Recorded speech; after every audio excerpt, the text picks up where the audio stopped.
Donc, mesdames et messieurs, bonjour et bienvenue à ce rendez-vous littéraire à l'Institut français d'Oran. C'est Hassan Ben Issa qui est avec vous aujourd'hui. Nous accueillons avec nous aujourd'hui, et nous avons le plaisir, bien sûr, monsieur Mustafa Ben Fodil. Bonjour.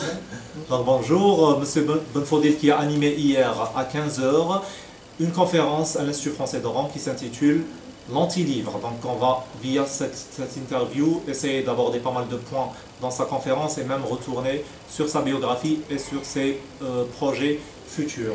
Donc pour commencer, M. Ben Fodil, vous êtes écrivain algérien, vous êtes né en 1968 à Rilizin dans l'ouest algérien et vous vous êtes intéressé très tôt à l'écriture et aujourd'hui on vous retrouve dramaturge, journaliste, écrivain et même poète.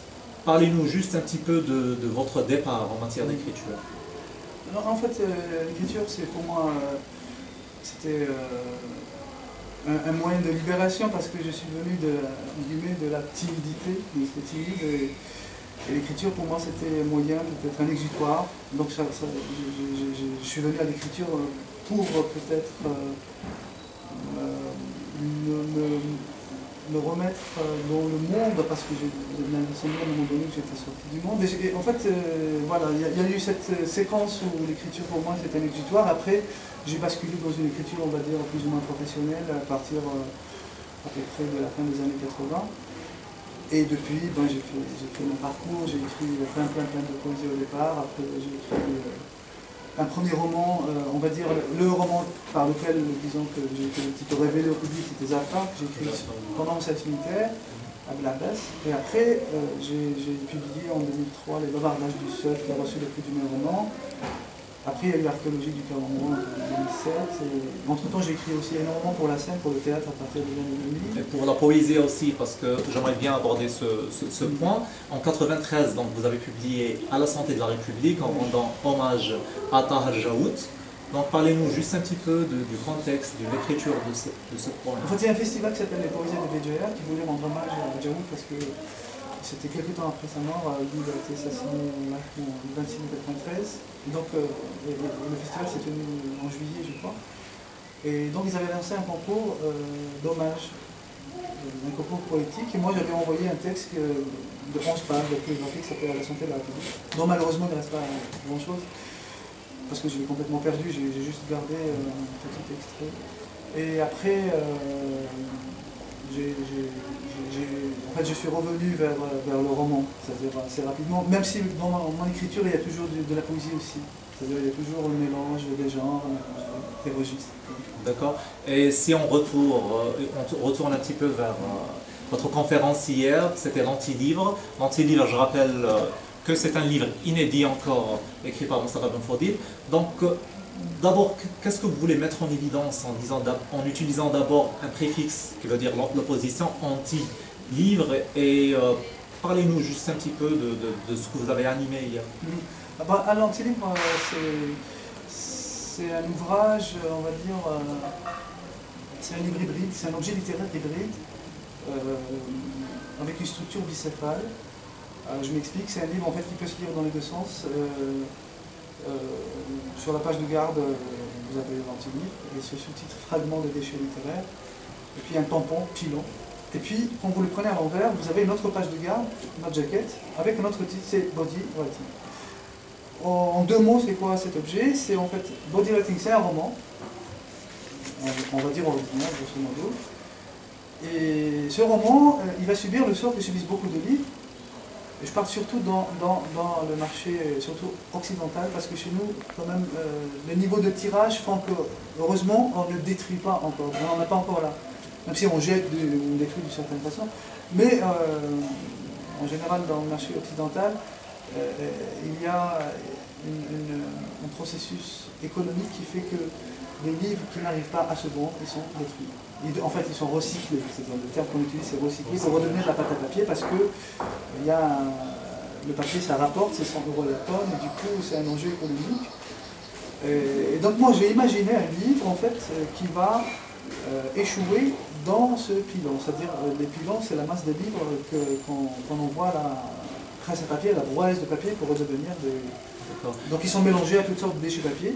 Et donc ce livre-là, il va nous raconter son histoire. C'est-à-dire c'est un livre qui est en train de mourir et qui va nous raconter comment il a été écrit. Et pour moi, c'est le prétexte pour raconter l'envers, une espèce d'envers de la littérature, parce que la littérature est dans une forme comme ça de discours qui est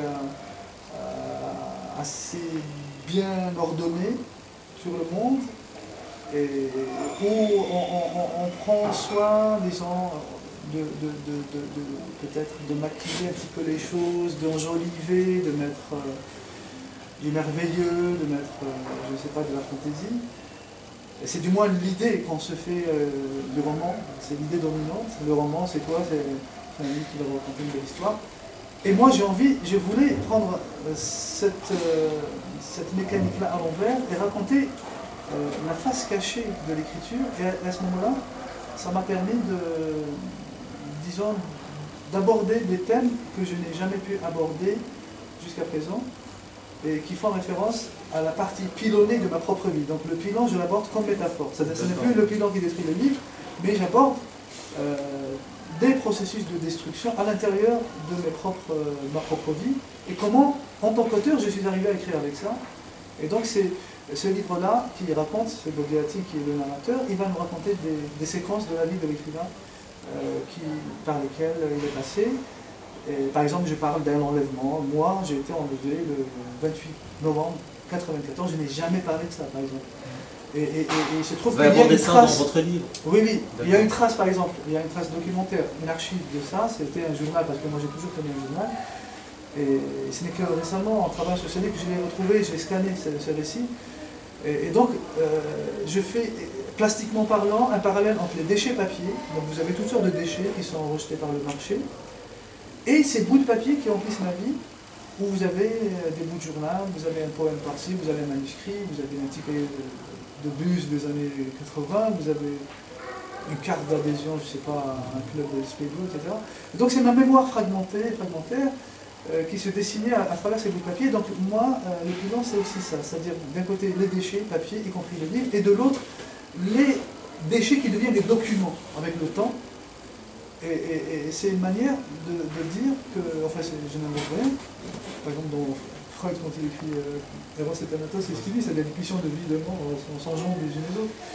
Et c'est un peu le processus de la vie, c'est hégélien, c'est comme ça, c'est dialectique. Et donc c'est cette dialectique-là de la vie, de la mort, de la destruction, recyclage, etc., à l'intérieur du champ littéraire, et aussi à l'intérieur de ma propre vie, comme personne. Donc, est-ce que ça existe ici en Algérie, le pilon? Est-ce qu'on en parle?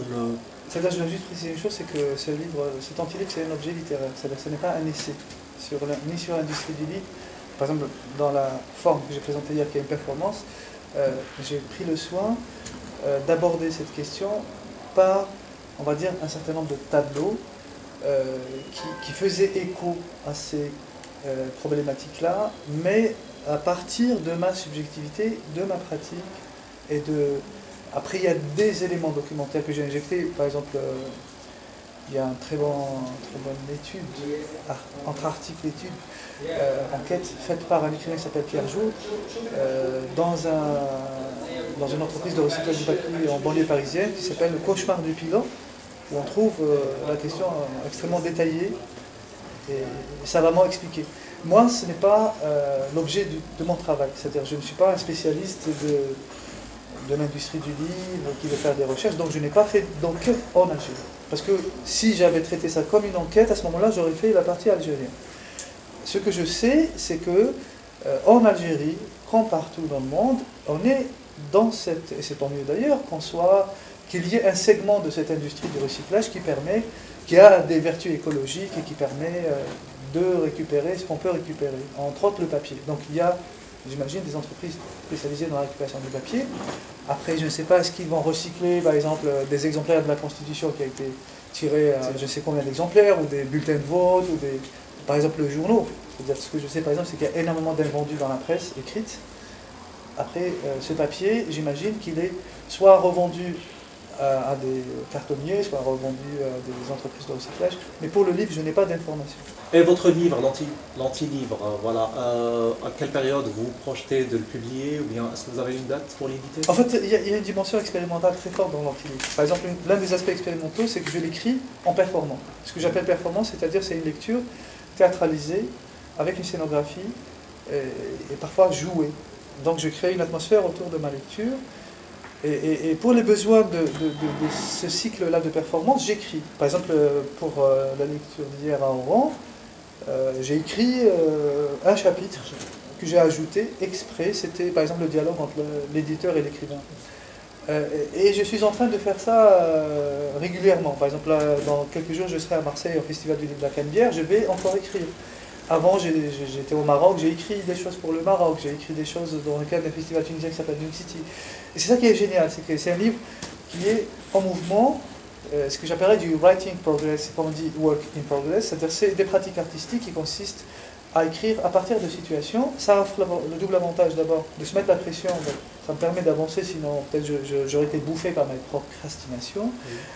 Et de l'autre, c'est d'avoir une parole vivante qui interagisse avec le public. Donc j'ai des retours, le mot devient un son et devient une image. Et moi, ça me permet de voir qu'est-ce qui fonctionne, qu'est-ce qui ne fonctionne pas. Est-ce que les phrases claquent comme il se doit? Est-ce que les images que je propose, par exemple, les séquences que je lis, est-ce qu'elles sont assimilées? Est-ce qu'elles sont suffisamment... voilà, porteuse de sens. D'accord. Et on vous connaît ici, c'est-à-dire je parle du public oranais, surtout par votre pièce théâtrale que vous avez écrite, qui est Indigné, qui a été animée ici à l'Institut français le mois de janvier dernier. Et j'aimerais juste savoir, est-ce que vous avez des projets dans l'avenir, est-ce que vous avez des œuvres littéraires en préparation? Ben, d'abord, j'étais juste à dire que j'étais extrêmement heureux d'avoir vu Indigné jouer à Oran, à Tlemcen, à Constantine, à Annaba. C'est la première fois que j'ai comme ça une mini-tournée et je le dois à M. Gaëtan Pellan, je dois le dire, à l'Institut français d'Oran qui a été pour beaucoup dans cette tournée. Et en parlant du pilonnage, en parlant de la destruction des livres et des objets culturels, ça par exemple c'est une facette extrêmement explicite de cette situation. Mon théâtre, il est exclusivement joué à l'étranger. C'est-à-dire j'ai une quinzaine de pièces et mes pièces elles sont jouées à l'étranger. Donc les processus de production et de diffusion de la culture, tels qu'ils fonctionnent actuellement, font qu'il y a énormément de productions, que ce soit dans l'art contemporain, dans le théâtre, dans la littérature, dans la musique, dans le cinéma, malheureusement, auquel le public algérien n'a pas accès. Et pour revenir à Indigné, donc en ce moment, elle va se jouer pendant 3 semaines au Festival d'Avignon Offre à la Manufacture. Elle a été créée au Caire officiellement, elle a été sous-titrée en arabe. Malheureusement, on ne pourra pas la voir en Algérie. Bon, moi, je ferai de mon mieux pour que ça se fasse, mais ça ne dépend pas que de moi. Sinon, pour mon actu, je continue à travailler sur l'anti-livre parce que moi, dans ma création littéraire, j'ai des temps forts qui sont organisés autour du roman. C'est-à-dire que je fais la poésie, je fais du théâtre, je fais du journalisme. Mais le grand laboratoire d'écriture, pour moi, ça reste le roman. Et si vous voyez mon parcours, j'ai eu Zarta, qui était un moment important à l'époque, pour l'époque, la fin des années 90, ce roman écrit dans une caserne, ça avait du sens pour l'époque. Même si, globalement, il est d'une forme plus ou moins classique. Il y a eu Les Bavardages du Seul, qui est pour moi le roman le plus important de tout ce que j'ai écrit. D'ailleurs, l'un de mes projets actuellement, c'est de reprendre Les Bavardages du Seul, mais ça sera juste un fragment que j'aimerais rééditer, parce que il se trouve que ce livre est mort à partir du moment où il est introuvable en librairie, ou qu'on ne puisse pas le consulter. Et en ce moment, avec l'anti-livre, j'ai envie aussi de faire un grand roman où je ramasse, on va dire, des choses qui ont parsemé ma vie ces 10 dernières années. Donc ça va être une somme dans laquelle je livrerai des choses, par exemple, que je n'ai jamais pu publier, puisqu'on parle de destruction, donc j'aimerais aussi travailler sur mes propres manuscrits qui sont inédits. Donc j'intègre une partie de ce travail, et aussi j'intègre ma vision de la littérature, parce que pour moi c'est aussi quelque chose qui est important, qu'on donne du sens au verbe écrire aujourd'hui. Donc Moustapha Ben Fodil, merci beaucoup de nous avoir honorés par votre présence ici à l'Institut français, et nous espérons vous revoir dans d'autres rencontres littéraires, Inch'Allah. Merci Alessandre. Merci, Très merci. important. Donc nos chers auditeurs, merci beaucoup de nous avoir suivis. Vous pouvez toujours suivre notre actualité sur notre plateforme internet www.institutfrançais.tv. Je vous dis à bientôt. Ciao, ciao.